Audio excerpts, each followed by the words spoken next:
Eu quero trazer uma outra comissão também e dos desdobramentos dos atos de 8 de janeiro. No Supremo Tribunal Federal, a ministra Carmen Lúcia acompanhou o relator, o ministro Alexandre de Moraes, votou a favor de tornar réus mais 200 denunciados pelas invasões às sedes dos poderes. Então, o placar está agora em 4-0. No Congresso, há fortes indícios de que a presidência da CPMI será do deputado Arthur Maia, do União Brasil.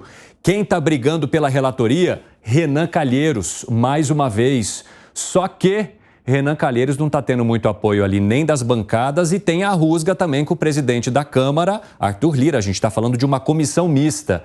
Como vocês acham que vai ser a disputa para ocupar esse cargo? E dependendo de quem ocupá-lo, governo federal sai ganhando ou perdendo? Começo contigo, Alan Gani. Olha só, o governo federal ele fez de tudo para que essas imagens não viessem a público. E está claro porque que ele fez de tudo para a não divulgação dessas imagens. Não teve jeito, a realidade se impôs.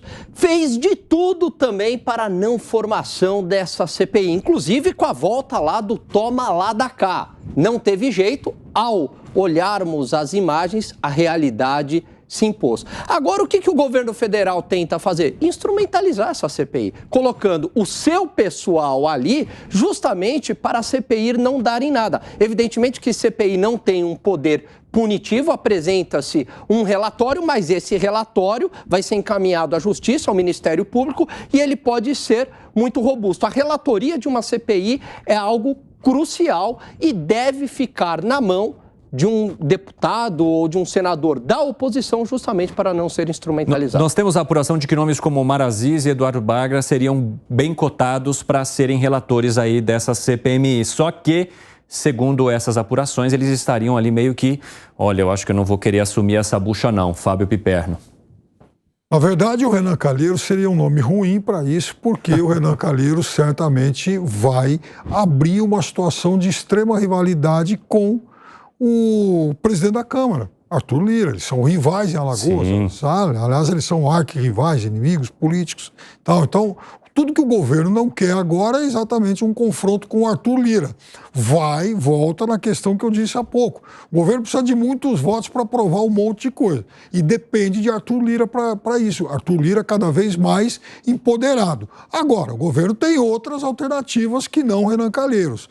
E até porque o governo tem muita gente do governo também bastante ansiosa para convocar alguns personagens que são mais do que suspeitos, deixaram muitas digitais de 31 de outubro e para frente. Como assim, Piperno? Explique melhor o que você está querendo dizer. Mas aí que está o negócio, né? Por exemplo, General Augusto Heleno, né? Tem muita gente babando para convocar o General Augusto Braga Neto também? Exatamente, General Braga Neto. Por que não dizer o ex-presidente Bolsonaro? Tem uma fila aí. Anderson Torres também entra nessa lista? Anderson Torres talvez seja assim o número 1, mas agora ele já está falando em suicídio, com a saúde muito fragilizada, enfim. Mas é óbvio, até porque o Anderson Torres também está envolvido na história da Polícia Rodoviária Federal, né? Quero saber de você, Segré, como é que você está vendo essas movimentações? A presidência já tem um possível nome, bem provável nome, vai ficar com União Brasil. Mas e a relatoria, que é aquele que vai levantando tudo que vai ser debatido ali? Agora, pode ser qualquer pessoa, mas Renan Calheiros, de novo, sabe quando fala? Em todas as bagunças está Renan Calheiros, mas não é uma bagunça assim despectiva. É questões políticas sem que era necessário a intervenção de alguém para poupar a outro alguém. E nesse caso em particular, o governo foi contra a CPMI, claramente, abertamente, distribuiu o orçamento secreto, distribuiu cargos, não queria a CPMI. Agora não tem mais como voltar atrás. Qual vai ser a opção? Colocar empecilhos para que a CPMI trabalhe. E vou me adiantando. Muitas das reuniões da comissão vai ser uma bagunça de gritos, ameaças.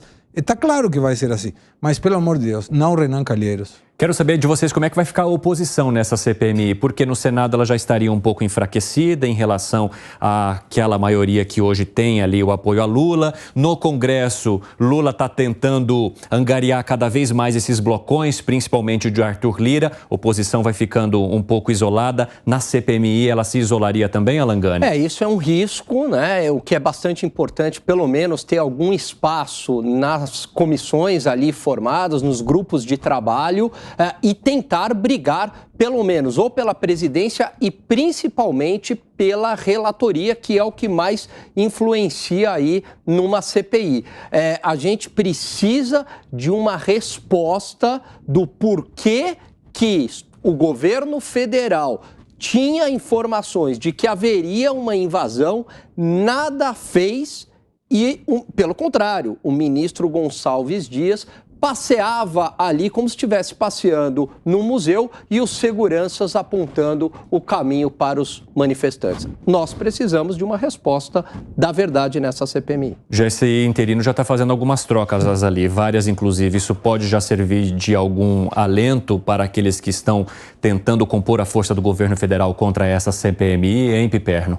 Ele está fazendo uma limpa, né? Faz um monte. Já são dezenas aí de pessoas demitidas, mais os 121 que foram também trocados aí depois do 8 de janeiro. É evidente que aquilo era um núcleo de pessoas muito identificadas com o governo anterior. A falha, principalmente do general Gonçalves Dias, sabe-se lá por quê, foi não ter trocado essa turma antes.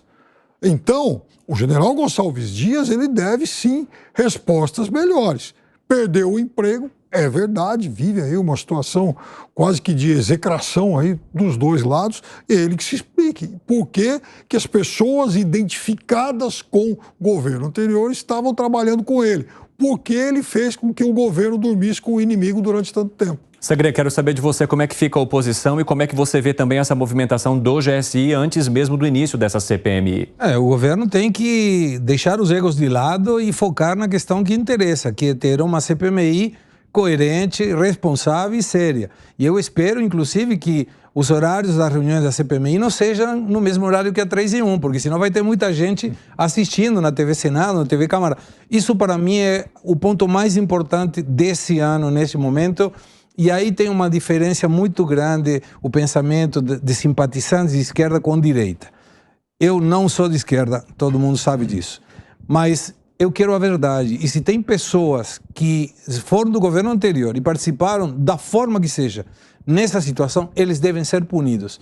Uma questão que a esquerda geralmente evita, né? O corporativismo político. Se é para defender os companheiros, então vamos defender os companheiros, não importa que os culpados fiquem sem a culpa. Aqui a gente quer saber, a sociedade brasileira precisa saber quem foi o responsável.